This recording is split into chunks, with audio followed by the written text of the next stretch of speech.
Evening all, no respawns, hope you're doing well. So we're back in Nordhagen again, and this is a wall video. Now I've tried to make this as interesting as possible, and I've chopped it up quite a bit, but I did want to... This settlement needed its wall, and I wanted to make a video on it. The problem is when you've made so many walls, like I have, it's difficult to actually think of a new way of doing it. So what I've done with this one is it's kind of a variation on what I did with Egret Tor's Marina, where I basically something you can put up quickly, but that still looks scrappy, but also a little bit crisper than if you're just using junk. So what I'm kind of doing, the whole theme here, is it's going to be using various different wall elements and kind of merging them together to give the idea of some kind of patchwork scrap wall that's kind of, yeah, it's something you can kind of put up quickly. I'm quite pleased with the overall look. You'll see as you're going through, as I said, I do chop it up, but to give you an idea, this entire wall, which you'll see at the end, I did in about an hour.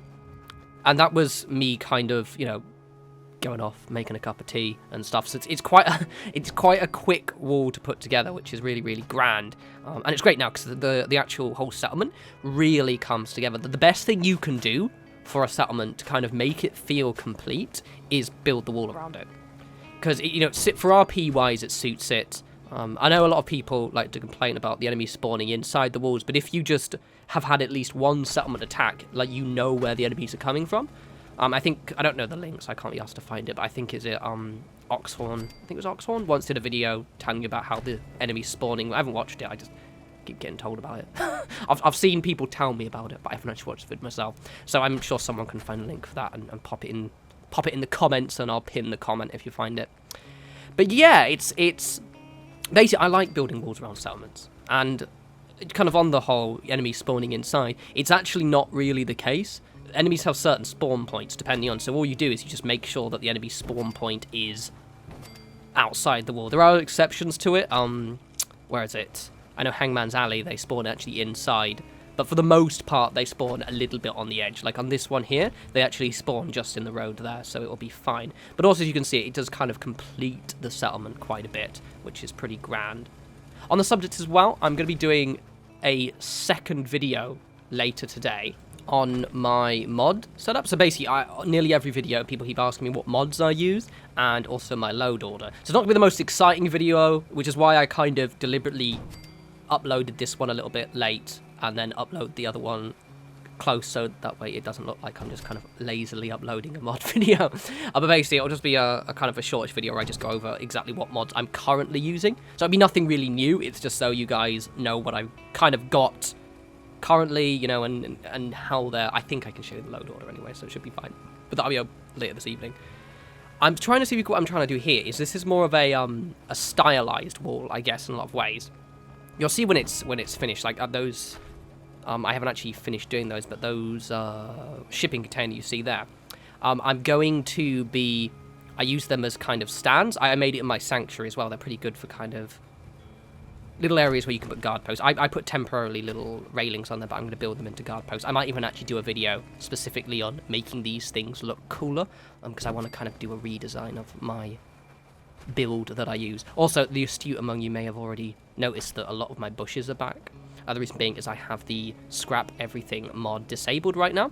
That way I can do my glitching like you see here a lot easier, because it obviously conflicts with sinking stuff into the ground, which is why back there you saw loads of bushes. So you can see, this is quite a...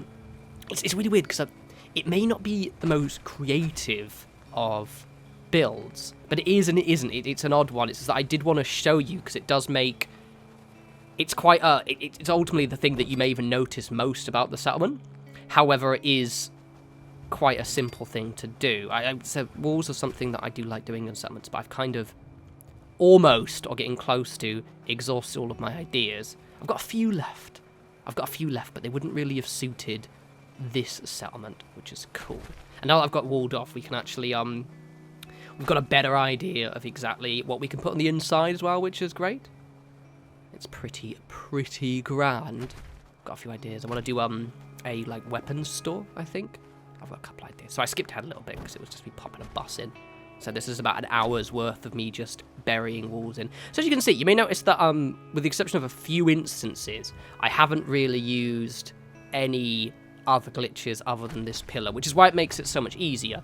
You know, if you wanted to use, for example, the original non-mod junk fences, you're gonna find that you have to use kind of rug glitching, unless you're using, sometimes obviously the Place Anywhere mod or something like that, but you have to use quite a lot of rug glitching, so, you have to kind of put it on a rug, then sink it into the ground, and it's just kind of quite time consuming.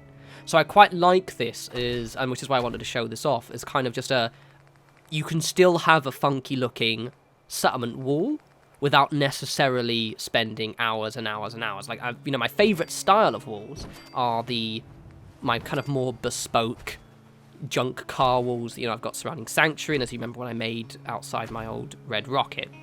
But they are really time consuming. And if you look, have a look, with Nordhagen right now, it would take me absolutely ages to do that around this whole space. It's just kind of, making, this is a good way of doing it, basically.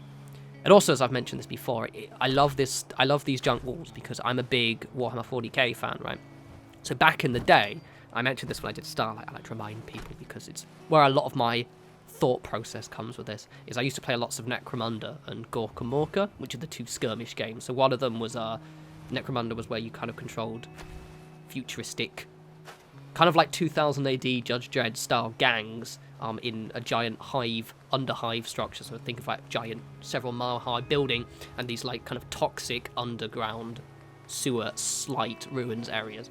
And so it reminds me of like the scrappy bases they would make under there, but more so Gorka Morka, which is basically a skirmish game for Warhammer 40k, except it's orcs and it's kind of like Mad Max. So imagine if you took Mad Max, instead of humans, it's orcs driving around in buggies, beating each other to death and generally having a good time. And you sit in the desert and you would build like forts, and this is what this reminds me of so much. I've mentioned this before, but young me would squeal for joy at all of this. I remember when I was younger, I tried to make little cardboard forts for my orcs. It was awesome. This is why I love building so much.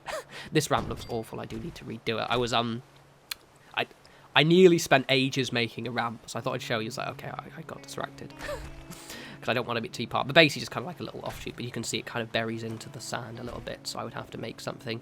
I'd probably just end up putting a staircase in front. As you can see with like the connections as well, I was a bit not sure of how I should connect it, because obviously I wanted this. When you have a settlement like this, which is close to the sea, it's kind of a, okay, how does it work with, in regards to the actual coast? Do I actually just kind of sink it in? Do I actually wall off the coast completely or not? As you'll see in the tour, I just kind of connect it to the side of my absolutely awesome cafe. This is incidentally turning into one of my favourite settlements.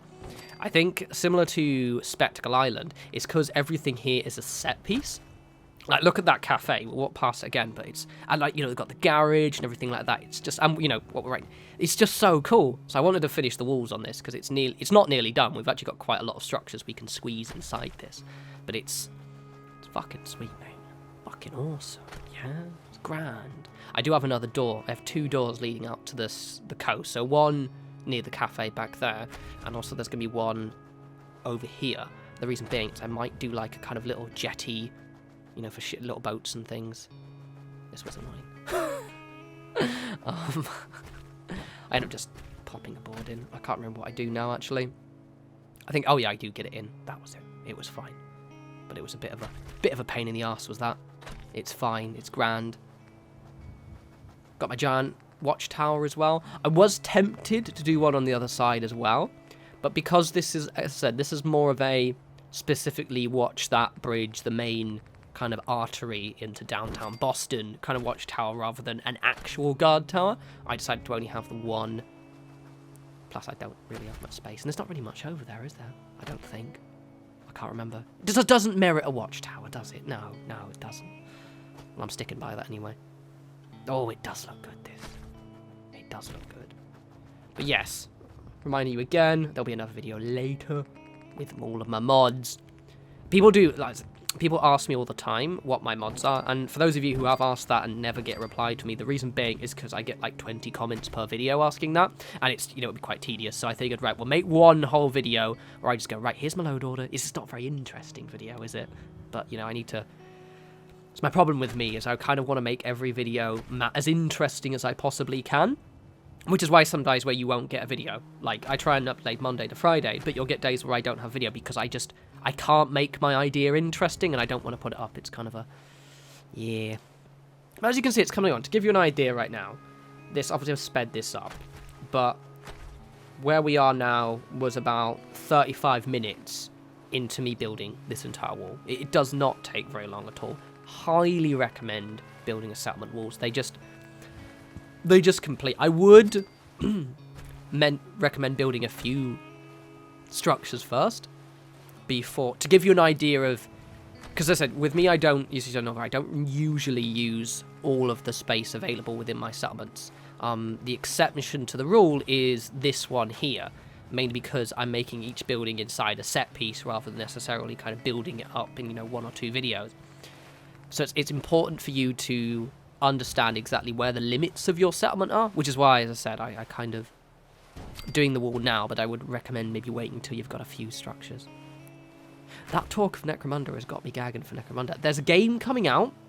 I don't know who's developing it, but Necromunda, the board game, there's a computer game of it, because recently, obviously, as you all know, like Warhammer and Warhammer 40k games are becoming quite popular, with like Blood Bowl and Mordheim and Battlefield Gothic and all that shit. And Necromunda is coming out, and god damn it, yes.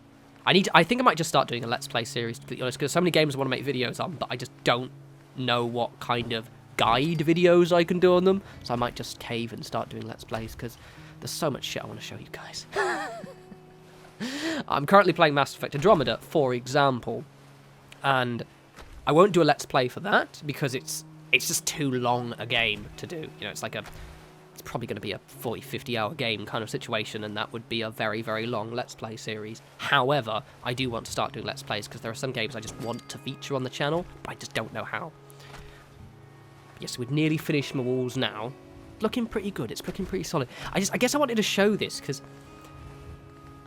to me this is really simple, and it's not that it requires any kind of... but I think because I'm used to using these bits and pieces so much, that a lot of kind of techniques come naturally to me. Like, I'm not being creative right now, I'm just kind of doing what I'm doing right now, and kind of almost on autopilot. Knowing what bits and pieces to mix up, to add into the structure to kind of make it look sufficiently varied enough, right? And that's where, like, I'm using my sarcastic quotey hands here, my creativity really comes from, ultimately, is just being used to the tool set. And that's kind of the point of a lot of my videos in a lot of ways. It's not necessarily to be kind of, oh, well, let me show you how to make something creative, but rather to show you good uses of the tool set. For example, when I go back to a lot of my old videos, from like late 2015, 2016 rather, a lot of what I do I don't consider very creative, but then I remember it's less about being creative and more about tool set. It's all about your technique rather than necessarily what you're doing. Incidentally, talking about the Warhammer again, because I'm gagging, as you can probably get to play some Warhammer 40k. I'm very, very good at painting the models, to be honest. And the reason being, right, is if I showed you some of the models I painted, which one day, if I get a camera, I will, it's not that I'm necessarily good at painting, it's just that I use all of the layering techniques to give you a nice effect. And anyway, what I'm saying is that it's all about, less about creativity and how you do stuff, but I might do another one of those videos where I just ramble about it. Anyway, look at the walls. Very nice, and you see what I mean. It really kind of completes the settlement, gives it a... like, having a wall, especially when I've added, I also recommend add a few structures in first, because ostensibly you could almost leave this settlement as is right now, right? So I've got a couple of set piece structures, and I've got this very quick but satisfying scrappy wall. As you can see, I've added a few bits in, these little ramps with stairs, and I added some quick fix stairs on the shipping containers as well. As you can see, I've just added the doors in there, but it's very simple. I tried to make this as kind of, that's Codsworth, by the way, it looks fucking badass. But I've tried to make it as kind of quick, like you saw at the start a little bit, I did put a few of the concrete, the breeze blocks on the outside. I decided to not do that at all. The reason being is because I wanted to show you a really simple way of making a very satisfying settlement scrap wall. Anyway, hope you guys found that interesting.